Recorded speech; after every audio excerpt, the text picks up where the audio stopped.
Hi అండి, నమస్తే. Welcome to read with Yashu. Shri Vedavyasa Maharshi ప్రణీతము సాహిత్య కళానిధి శ్రీ విశ్వనాథం సత్యనారాయణమూర్తి గారి తెలుగు వచన రచన చేసిన శ్రీ శివమహాపురాణము రుద్ర సంహితలో సృష్టిఖండం ముగిసిందండి. ఇవాల్టి నుండి సతీఖండం చదువుకుందాం. నైమిషారణ్యవాసులైన ఋషులకు శివమహాపురాణాన్ని సూతుడు ఇలా వినిపిస్తున్నాడు. ఓ మునులారా, ఒకప్పుడు నారద మహర్షి బ్రహ్మగారిని ఎంతో కుతూహలంతో ఇలా అడిగాడు. తండ్రి, శుభావహమైన శంభుని చరిత్రను ఎంత విన్నా తనివి తిరగడం లేదు. సతీదేవి యొక్క వృత్తాంతాన్ని సవిస్తరంగా సెలవీయండి. ఆ మాటలకు సంతోషించి బ్రహ్మగారు నారదునికి విపులంగా చెప్పిన ఆ శివగాథలన్నీ మీకు చెబుతున్నాను, వినండి. శివదేవునికి 2 రూపాలున్నాయి. ఒక రూపంలో ఆయన నిర్గుణుడు, శక్తిభేదం లేనివాడు. మరొక రూపంలో ఆయన సగుణుడు, ఉమాసేతుడు. శివానుగ్రహం వల్లనే బ్రహ్మ సృష్టికర్త అయినాడు. దేవతలను, రాక్షసులను, దక్షాది ప్రజాపతులను సృష్టించాడు. మరీచి, అత్రి, పులహుడు, పులస్కుడు, అంగీరస్సుడు, క్రతువు, వశిష్ఠుడు, నారదుడు, దక్షుడు, భృగువు మొదలైన మహాత్ములైన మానసపుత్రులను సృష్టించాడు. చేసిన సృష్టిని పరికించి మనసులో తాను మహోన్నతుడను అనే అహంకారాన్ని పొందాడు. మానస సృష్టి అయిన తదుపరి ఆయన మనస్సు నుండి చారురూపిణి, వరాంగన, మనోహరి అయిన ఒక స్త్రీమూర్తి ఉద్భవించింది. ఆమె పేరు సంధ్య.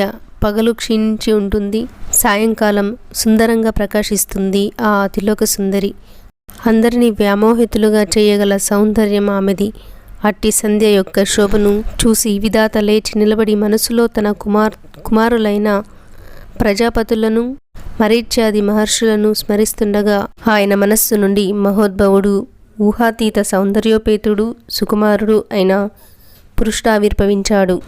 మేలిమి బంగారు వంటి మేనిఛాయ, పున్నమచంద్రుడిని మించిన ముఖం, ముత్యాల వంటి దంతపంక్తి, తీర్చిదిద్దిన కనుబొమలు, సంపెంగ వంటి ముక్కు, తుమ్మెదల్లా నిగనిగలాడే కేశపాశం, విశాలమైన వక్షస్థలం, దిగ్గజంలా దృఢమైన శరీరం, సన్నటి నడుము, రక్తవర్ణ శోభితమైన హస్తపాదాలు, శంఖం వంటి కంఠం, చేపకన్నులు, మకరవాహనుడు, మీనకేతనుడు, పంచపుష్పాయుధుడు, పుష్పకోదండ మండితుడు, చంచలమైన దృష్టిపాతం కలవాడు, మనోహరుడు, నీలవస్త్రధారి, నానావిధ పుష్ప పరిమళ శరీరగంధ మనఃప్రోదక లోకప్రియుడు, శృంగార రస సేవితుడు, భావజ.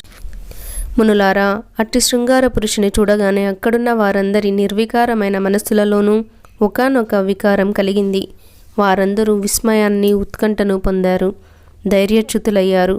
ఆ పురుషుడు స్రష్ట జగత్ప్రభువు అయిన బ్రహ్మను చూసి తల వంచి నమస్కరించి ఇలా అన్నాడు.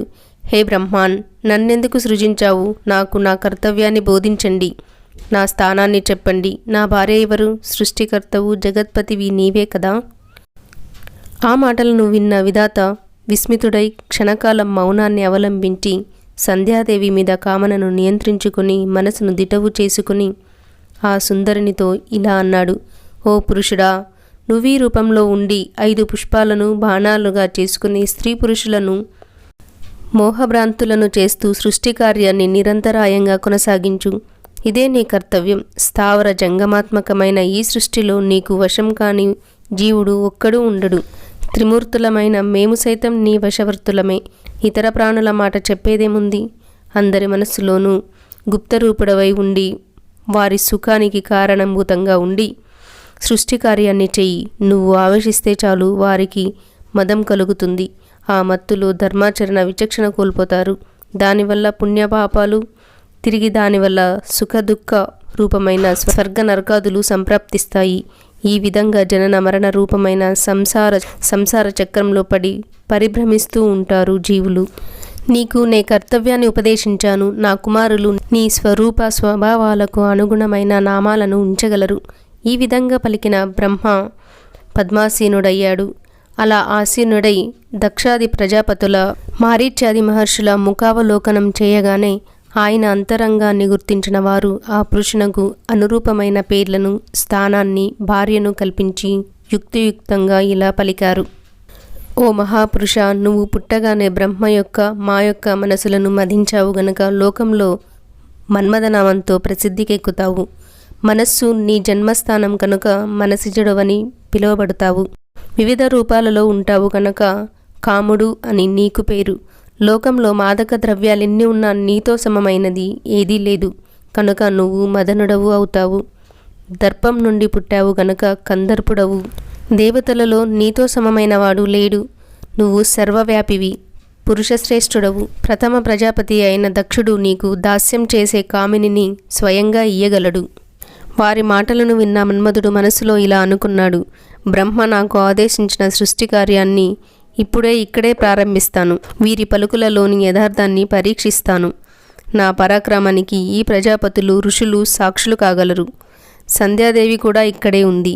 ఈమె యందు వీరిని మోహ విభ్రాంతుల్ని చేస్తాను. హర్షణము, రోచనము, మోహనము, శోషణము, మారణము అనే పేర్లు గల ఈ పుష్ప బాణాలను ప్రయోగిస్తాను.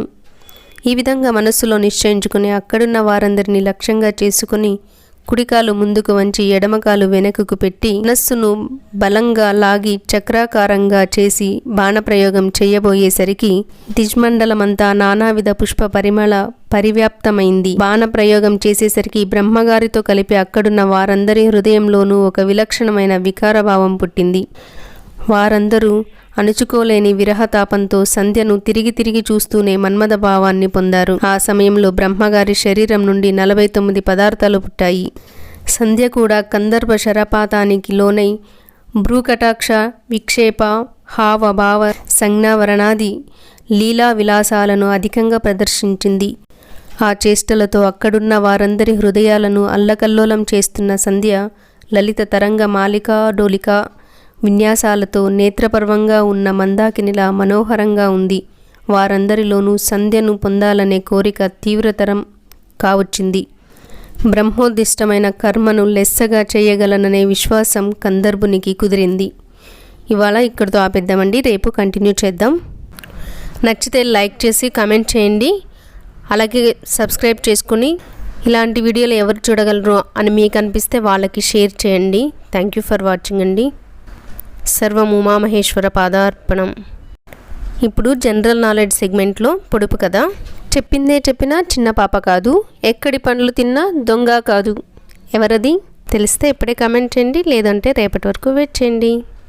నిన్నటి ఈ క్వశ్చన్కి ఆన్సర్ తాటి చెట్టు.